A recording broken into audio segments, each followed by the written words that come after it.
అప్పుడు అందరికన్నా ముందుగా మీ ఊరి వార్తలు మా ఊరి వార్త ఛానల్లో వీక్షించండి మరియు జాతీయ తెలుగు దినపత్రిక కూడా వస్తున్న మా ఊరి వార్త చదవండి, చదివించండి, చూడండి, చూపించండి మరియు మా ఛానల్ సబ్స్క్రైబ్ చేసి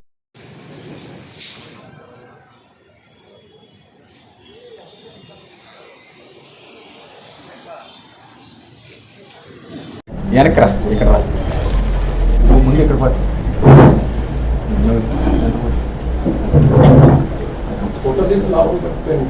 వెళ్ళిపోండి కదా చేసుకుంటారా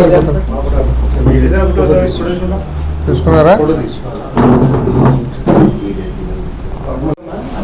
హలో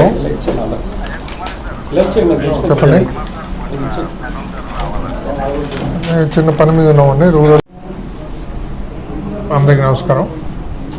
ఈ నెల 5వ తేదీ ఆదివారం రోజు అర్ధరాత్రి అంటే ఎర్లీ మార్నింగ్ 12:30 ఆ టైంకి కొత్తపల్లి అనంతలక్ష్మి అనే అమ్మాయి, అనంతవాణి అనే అమ్మాయి వాళ్ళ ఇంట్లో తను వర్క్ ఫ్రమ్ హోమ్ చేసుకుంటూ తాడేరులో ఇంట్లో ఉంటుండగా ఇతను శ్యాంబాబు అనే అతను వాళ్ళ ఇంటి కాంపౌండ్ గేటు దూకి ఇంట్లోకి వెళ్ళి ఆ అమ్మాయితో ఘర్షణ పడి ఆ అమ్మాయిని తనతో మాట్లాడమని తను అవాయిడ్ చేస్తుందని గొడవపడి నేను నిన్ను పెళ్లి చేసుకోనని ఆ అమ్మాయి రిజెక్ట్ చేసినందుకు ఆ అమ్మాయి మీద కక్ష కట్టి ఆ అమ్మాయిని దారుణంగా కత్తితో 3 చోట్ల వల్నరబుల్ పార్ట్స్లో ఆ అమ్మాయిని గాయపరిచి అక్కడ నుంచి పారిపోయాడు. తర్వాత ఆ అమ్మాయిని వాళ్ళ ఫాదరు, వాళ్ళ రిలేటివ్స్ వెంటనే 108 అంబులెన్స్కి ఫోన్ చేసి వర్మ హాస్పిటల్ తీసుకెళ్తే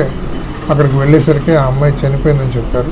తర్వాత గవర్నమెంట్ హాస్పిటల్లో బాడీని పెట్టి నెక్స్ట్ డే మార్నింగ్ కంప్లైంట్ ఇచ్చారు వాళ్ళ ఫాదరు. ఇంక్వెస్ట్ హోల్డ్ చేయడం జరిగింది. అది కేసు తాలూకు వివరాలు. ఈరోజు అదే కేసులో శ్యాంబాబు అనే అతను పారిపోయిన వ్యక్తి ఈరోజు మార్నింగ్ మాకు 8:10కి ఆయన అరెస్ట్ చేయడం జరిగింది.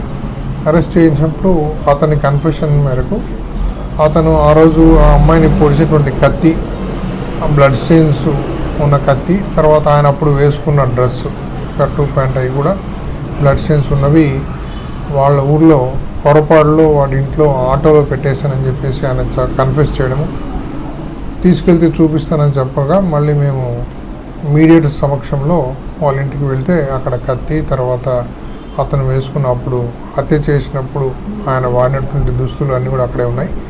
వాటిని సీజ్ చేయడం జరిగింది.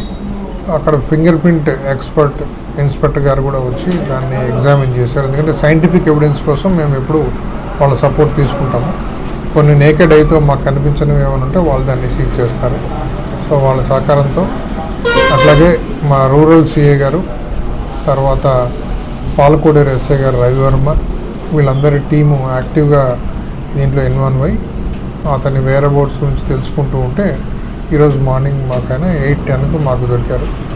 ఆయన్ని అరెస్ట్ చేసి ఆయన హత్య చేసినప్పుడు వాళ్ళ ఇంటికి వెళ్ళినప్పుడు వాడినటువంటి ఆటో, తర్వాత ఆటో అక్కడ పెట్టేసి దాంట్లో ఆయన అప్పుడు వేసుకున్నటువంటి దుస్తులు, తర్వాత కత్తి, వాటితో పాటు దాన్ని సీజ్ చేయడం. అలాగే ఇప్పుడు పారిపోతుండగా మళ్ళీ ఆయన 2 వీలర్ ఒకటి యూజ్ చేశాడు.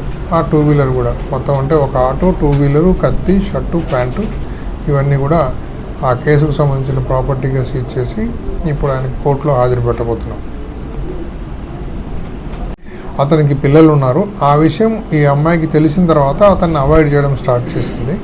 సో ఎప్పుడైతే ఆమె అవాయిడ్ చేస్తుందో ఇతను ఆమెతో ఘర్షణ పడి ఆ రోజు ఇంటి దగ్గర ఆ గొడవ కూడా కారణం అదే. నీకు పెళ్ళి అయిందనే విషయం నాకు చెప్పుకున్నందుకు నేను పెళ్లి చేసుకున్నాను ఈ అమ్మాయి చెప్పడం, ఆర్గ్యుమెంట్ అవ్వడం. అప్పుడు వాళ్ళ తండ్రి సమక్షంలోనే ఆ పాపను దాడి చేసి అతను పొడిచి ఇంట్లోంచి పారిపోవడం జరిగింది. అందుకే ఆ అమ్మాయి ఆయన చేతిలో హత్య గావించబడింది. ఒక 2 కేసులు ఉన్నాయి. గతంలో 2 కేసులు ఉన్నాయి. T24 కేసు ఒకటిలో, తర్వాత ఇంకొక కేసులో అతను ఒక కేసు కొట్టేశారు, ఒక కేసులో అతను శిక్ష పడింది. సో ఇతను అది గతంలో కూడా 2010లో రూరల్ పోలీస్ స్టేషన్లో ఒకటి, 1 టౌన్ పోలీస్ స్టేషన్లో ఒకటి 2 కేసులు ఉన్నాయి. సో అతను ఆటో డ్రైవరు బేసికలీ. సో అతనికి పెళ్ళై 3 అమ్మాయిలు ఉన్నారు. అతనికి ఆయన భార్యకు మధ్యన పొసగక ఆవిడ వెళ్ళి కువైట్లో ఉంటుంది. సో పిల్లలు ఇక్కడ ఆకివీడి ఏరియాలో పిల్లలు ఉంటారు. వాళ్ళని ఎవరిని ఈయన పట్టించుకోడు. ఇతను ఒకడే పొరపాటులో ఉంటాడు. ఈ అమ్మాయిని ఈ విషయాలన్నీ చెప్పకుండా దాచినందుకు ఈ అమ్మాయితో అతను ఇంటిమసీ పెంచుకొని పెళ్లి చేసుకుంటానని నమ్మించిన తర్వాత ఆ అమ్మాయికి విషయాలన్నీ తెలిస్తే ఎప్పుడైతే అవాయిడ్ చేస్తే ఈ ఘర్షణ జరిగి ఆ రోజు ఘర్షణలో ఆ అమ్మాయిని హత్య చేసి పారిపోవడం జరిగింది.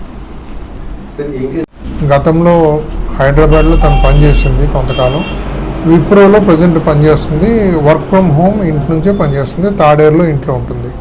వాళ్ళ ఫాదర్కి కొంచెం గూని ఉంటుంది, తర్వాత వాళ్ళ మదర్కి ఒక దాదాపు సంవత్సరం క్రితం ఆమె కింద పడితే ఈ తుంటి వెముక ఆమెకు ఫ్రాక్చర్ అయ్యి ఆమె కూడా నడవలేని పరిస్థితిలో బెడ్ మీదే ఉంటుంది ఆవిడ.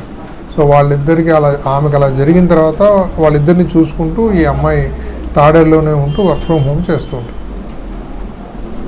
అప్పుడు అందరికన్నా ముందుగా మీ ఊరి వార్తలు మా ఊరి వార్త ఛానల్లో వీక్షించండి మరియు జాతీయ తెలుగు దినపత్రిక కూడా వస్తున్న మా ఊరి వార్త చదవండి, చదివించండి. చూడండి, చూపించండి మరియు మా ఛానల్ సబ్స్క్రైబ్